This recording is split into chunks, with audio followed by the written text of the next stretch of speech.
اعوذ باللہ من الشیطان اللعین الرجیم بسم اللہ الرحمن الرحیم وبہ نستعین اما بعد فقد قال الامام علیہ السلام هل الدین الا الحب۔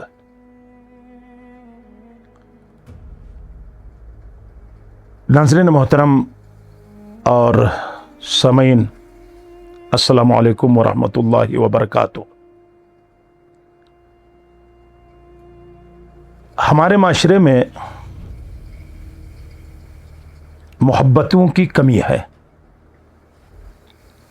آشتی الفت محبت کی کمی ہے،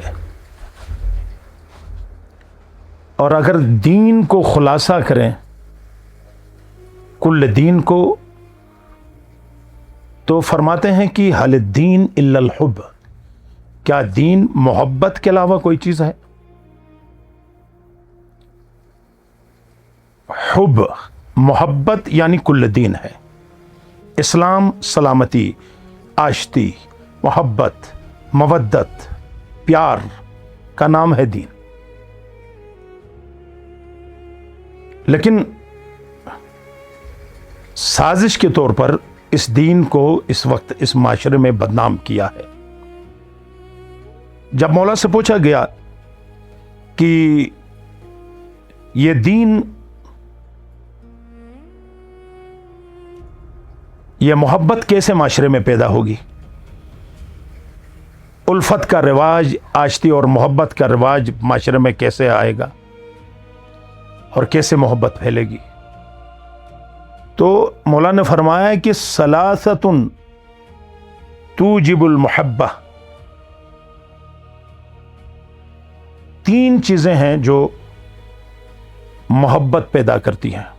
ایک الدین، دو والتواضع، اور تین والبذل۔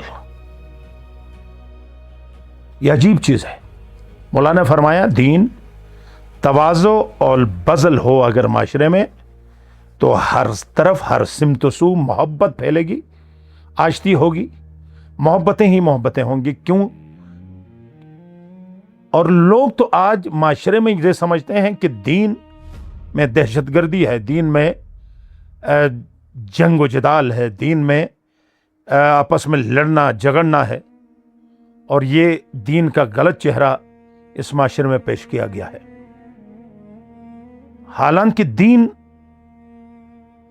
میں دین داروں کی بات نہیں کرتا، آج معاشرے میں دیندار ہیں، دیندار تو کربلا میں بھی موجود تھے، اور جنہوں نے امام حسین علیہ السلام کو قتل کیا، وہ کہتے تھے جلدی سر کاٹو، عصر کی نماز قضا ہو رہی ہے۔ میں دین دانوں کی بھی بات نہیں کرتا ہوں۔ دین دان تو بہت سے لوگ دین جانتے ہیں، دین دان یعنی دین جاننا، دین جاننے والے حتی غیر مسلم بھی ہے، اور سب سے زیادہ اس وقت اسرائیل میں دین شناسی کے اوپر کام ہو رہا ہے، اور خصوصاً شیعہ شناسی۔ میں دین بازوں کی تو مکمل بات نہیں کرتا۔ دین باز تو وہ ایسے ہیں جو اندر سے شکاری ہیں، جیسے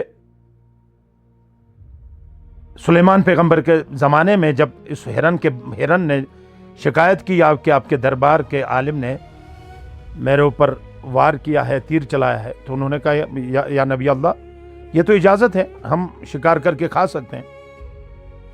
تو اس ہرن نے کہا کہ تو پھر آپ شکاری کی لباس پہن کر آئے، آپ علماء کے لباس میں تھے تو میں مطمئن ہو کر چل رہی تھی، تو مجھے کیا پتا آپ اس لباس کے اندر ایک شکاری ہے، اور آپ شکاری کی لباس پہن کر آئے تو پھر میں بتا دوں کہ آپ مجھے شکار اگر کریں گے تو ٹھیک ہے، آپ جائز ہوگا، لیکن علماء کے لباس میں کوئی شکاری نکلے تو اس لیے میں اعتراض کرنے کے لیے سلیمان پیغمبر کے پاس آئی ہوں۔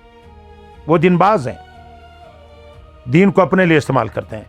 ہمیں چاہیے دین شناس، اگر دین شناس ہوں تو سوال پیدا نہیں ہوتا ہے کہ اس میں محبت نہ ہو، آشتی نہ ہو، پیار نہ ہو، سلامتی نہ ہو۔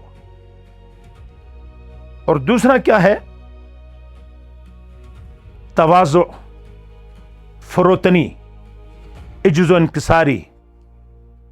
یہ ایک انتہائی اہم ہے کہ معاشرے میں محبت پھیلانے کے لیے، آشتی پھیلانے کے لیے، پیار و محبت کا رواج جو ہے ہوگا اس معاشرے کے اندر، تو تواضع اور فروتنی کی ضرورت ہے۔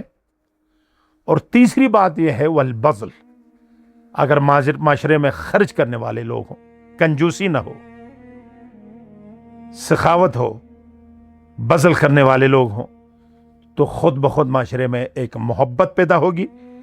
لہٰذا اس لیے مولا نے فرمایا کہ 3 چیزیں محبت پیدا کرتی ہیں، ان میں سے ایک دین ہے، جو مسخ کر کے آج پیش کیا گیا ہے دنیا کے سامنے، اور جو دیندار ہے اس کو دہشت گرد سمجھتے ہیں، جو دیندار ہے، جو نمازی ہے، اس کو معاشرے کا سخت ترین فرد سمجھتے ہیں، اور جو بے نماز ہے اس کو کہتے ہیں کہ روشن دماغ ہے، یہ اچھا ہوگا، نیک ہوگا، کیونکہ کبھی مسجد میں نظر نہیں آتا ہے۔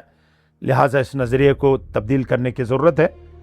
دین میں سلامتی ہے، دین میں محبت ہے، دین میں آشتی ہے، دین میں پیار ہے، اور اسی طرح دین ہمیں تواضع سکھاتا ہے، اور دین ہمیں بذل سکھاتا ہے۔ پروردگار ہمیں توفیق دے کہ ہم ان تینوں چیزوں کو ہم سمجھیں اور اس معاشرے کو جنت بنائیں۔ اس دنیا کے اندر انسانیت اور جو اسلام ہمیں سکھاتی ہے اس اسلام کے روح سے ہم چلیں، اور تو انشاءاللہ تعالی ہر طرف انسانی جو ہے نا محبت پیدا ہوگی، آپس میں آشتی اور محبت کے ساتھ لوگ رہیں گے، اور یہ قدرتیں، یہ مسائل، یہ پریشانیاں، یہ خوف، یہ درد، یہ سب کچھ انشاءاللہ تعالی دور ہوگا۔ یہ سب کچھ وجہ یہ ہے کہ ہم دین شناس نہیں ہیں، دیندار ضرور ہے، کبھی دین باز ہیں، کبھی دیندان ہیں، کبھی دیندار ہیں، لیکن دین شناس نہیں ہے۔ اور جب دین شناسی آتی ہے تو پھر وہاں کوئی مصیبت، کوئی مشقت، کوئی تکلیف، کوئی درد معاشرے کے لیے نہیں ہے، بلکہ وہ معاشرے کے لیے ایک بہترین فرد جو ہے ثابت ہوتا ہے۔ والسلام علیکم ورحمۃ اللہ وبرکاتہ۔